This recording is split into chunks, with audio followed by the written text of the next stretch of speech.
On September 4th of the year 476 AD, the doors of the imperial palace in Ravenna opened for the last time. A boy of only 15 years old, wearing a purple tunic that weighed more than his frail body, watched silently as a barbarian general advanced towards him with firm and determined steps. This boy was called Romulus Augustulus, and in a matter of minutes, he would cease to be emperor. There would be no epic battles, there would be no heroic defenses. Simply the last representative of a millennial civilization would be stripped of his crown without anyone raising a sword in his defense. The approaching general was called Odoacer, a Germanic mercenary who had served in the Roman army for decades. He did not enter the palace as a savage conqueror, but as an official who came to carry out the closure of a bankrupt company. Odoacer did not want to destroy Rome. He wanted to manage what remained of it. When he came before the young emperor, there were no grandiose speeches. He simply took the imperial insignia and sent them to Constantinople, the capital of the Eastern Roman Empire. His message was clear: we no longer need an emperor in the West. And so, without a single stroke of the sword, the Western Roman Empire ceased to exist. But how did we get here? How is it possible that the most powerful civilization humanity has ever known crumbled like a sandcastle? The answer is not on that day in 476. The answer lies much earlier, in the invisible cracks that formed over generations, in decisions that seemed insignificant but would end up destroying everything Rome had built.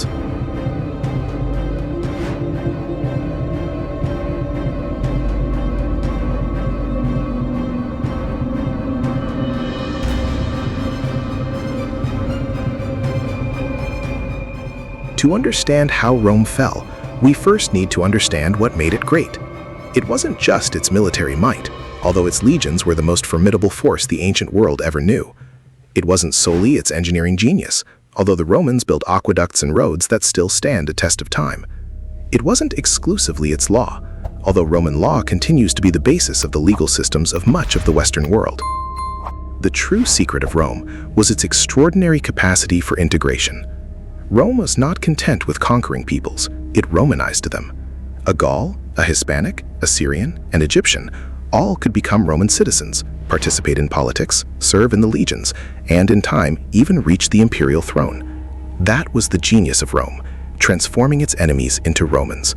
It was a machine of cultural assimilation that functioned like a magnet, attracting conquered peoples into its civilizational orbit. Imagine yourself walking through the streets of Rome in the year 150 AD, during the reign of Antoninus Pius. The streets are teeming with people from all parts of the known world. You hear Latin, Greek, Aramaic, Egyptian, Gaulish. The Colosseum stands majestically. It stands packed with spectators, ranging from the wealthiest patricians to the humblest freedmen. The baths teem with business, gossip, and politics. The Roman Forum is the beating heart of the world, where the fate of entire nations is decided. From Britain to Egypt, from Hispania to Syria, all known lands paid tribute to Rome. Its legions were considered invincible. Its language was the language of power. The Romans themselves believed that their empire was eternal. Virgil, the great Roman poet, had prophesied that Rome would have an endless empire. And for a long time, it seemed that this prophecy would come true. What could go wrong? Absolutely everything. The truth is that Rome was already sick long before the barbarians knocked on its doors. The disease was silent, invisible, and its first symptoms appeared just when Rome seemed strongest.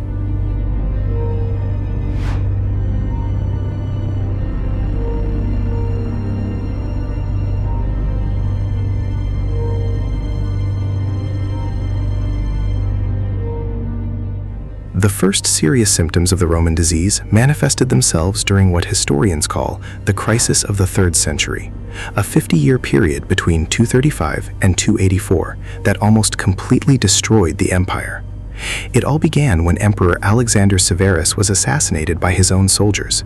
He had tried to negotiate with the Germanic tribes instead of confronting them militarily, and the legionaries, who lived for war, considered this cowardice.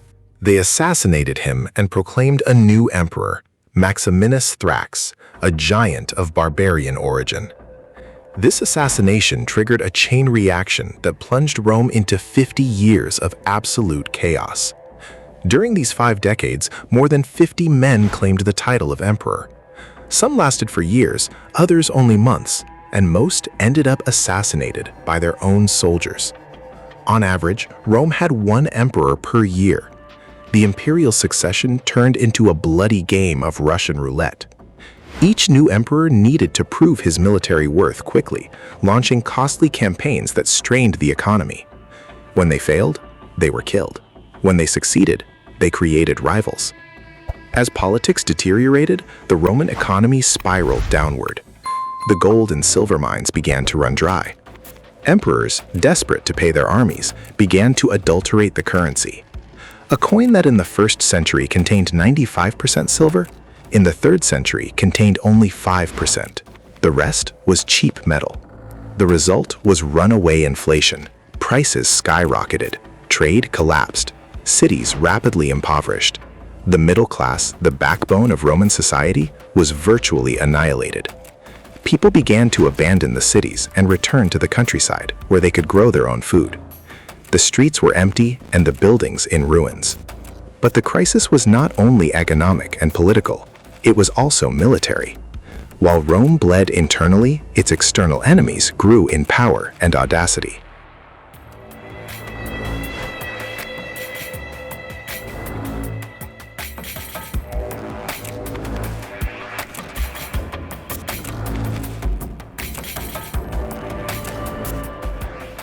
In the north, the Germanic tribes, which for centuries had been only a peripheral threat, were now organizing themselves into increasingly dangerous confederations.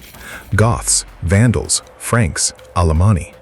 Names that were once mere geographical curiosities now terrorized the empire's borders. These peoples were no longer the disorganized barbarians of Julius Caesar's time. They had learned from Rome, adopted more sophisticated military tactics, and realized that Rome was vulnerable. In the east, the Sasanian Persian Empire emerged with renewed strength.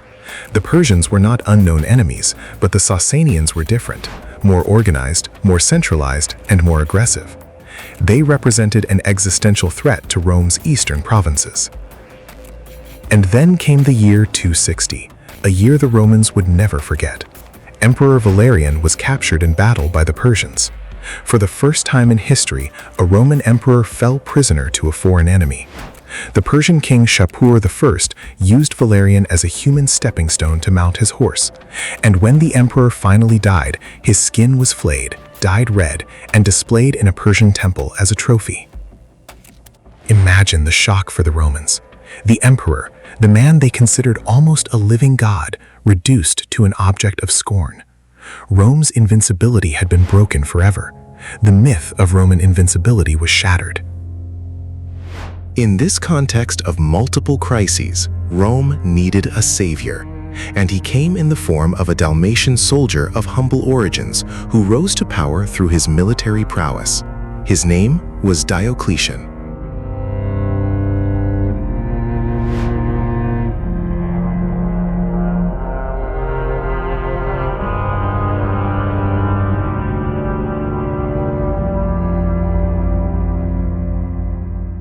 Diocletian became emperor in 284. He was a practical man without illusions about the greatness of Rome. His humble origins gave him a perspective that many emperors of noble lineage did not have. Diocletian understood that the empire was too large to be ruled by a single man. There was no communication system fast enough to coordinate responses to threats that arose simultaneously in Britain, the Danube, Mesopotamia, and Egypt. His solution was radical: to divide the empire into 2 halves, west and east, each with its own emperor and its own Caesar. This system became known as the Tetrarchy, the rule of 4 people. Diocletian would rule the east, with his capital in Nicomedia. His colleague Maximian would rule the west, with his capital in Milan, not Rome. 2 Caesars completed the system. The system worked for a time. Diocletian stabilized the economy, reformed the army, restored order, and brought relative peace after decades of chaos. But in doing so, he institutionalized a division that already existed in practice. Rome was no longer a unified entity. It was now 2 separate entities. Diocletian also attempted to resolve the problem of succession. He established that emperors would retire voluntarily after 20 years. In 305, Diocletian fulfilled his promise and retired, becoming the only Roman emperor to abdicate voluntarily. He retired to his hometown, where he spent his final years cultivating vegetables and bitterly watching the collapse of the system he had created. As soon as Diocletian retired, the Tetrarchy imploded. The Caesars and emperors began fighting amongst themselves for power. The ensuing civil war was devastating. One of the contenders, Constantine, finally emerged victorious after the Battle of the Milvian Bridge in 312. Constantine was the emperor who legalized Christianity and founded a new capital for the empire.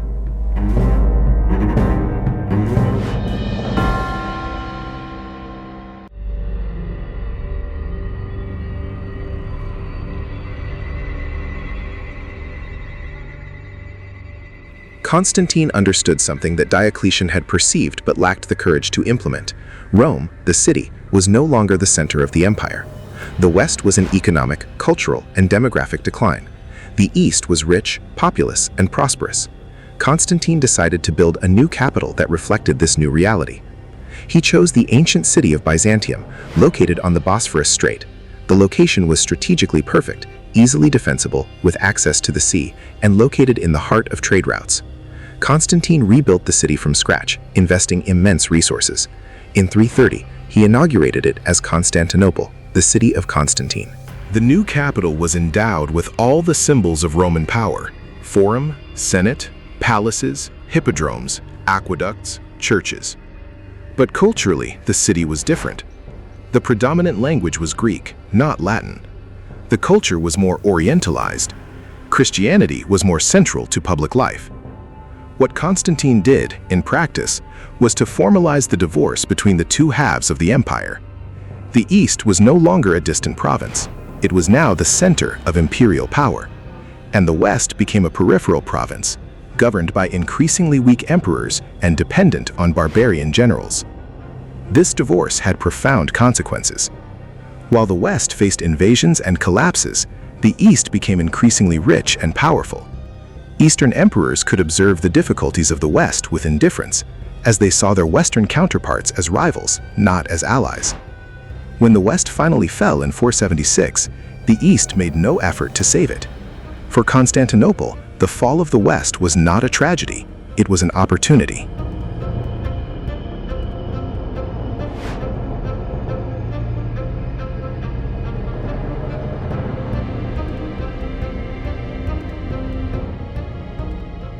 While the administrative division deepened, another equally dangerous phenomenon was occurring within the military structures.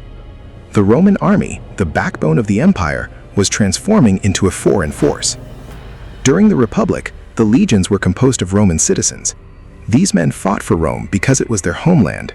But as civil wars became more frequent and military service less attractive, Romans began to avoid enlistment. The army began to recruit more and more from the barbarian peoples of the borders. First, it was individuals, then entire groups, and finally, entire tribes incorporated as federated allies, the Foederati. These barbarians received land and wages in exchange for military service. For the state, this made practical sense. The barbarians were excellent warriors and could be recruited in large numbers at low cost. The problem was loyalty. The barbarian soldiers fought for money, land, and plunder, not for some abstract idea of Rome. When payments were delayed, they switched sides without hesitation. By the 5th century, the legions were mostly composed of Germanic soldiers. The generals themselves were often of barbarian origin. Stilicho, the man who ruled the Western Empire, was half Vandal. Ricimer, who controlled the throne for decades, was of Suebian origin. Odoacer, the man who deposed Romulus Augustulus, was a Germanic mercenary. The irony is tragic. Rome, which had conquered Europe with legions of citizens, was now being defended by those it had conquered. The empire had become dependent on its former enemies for survival.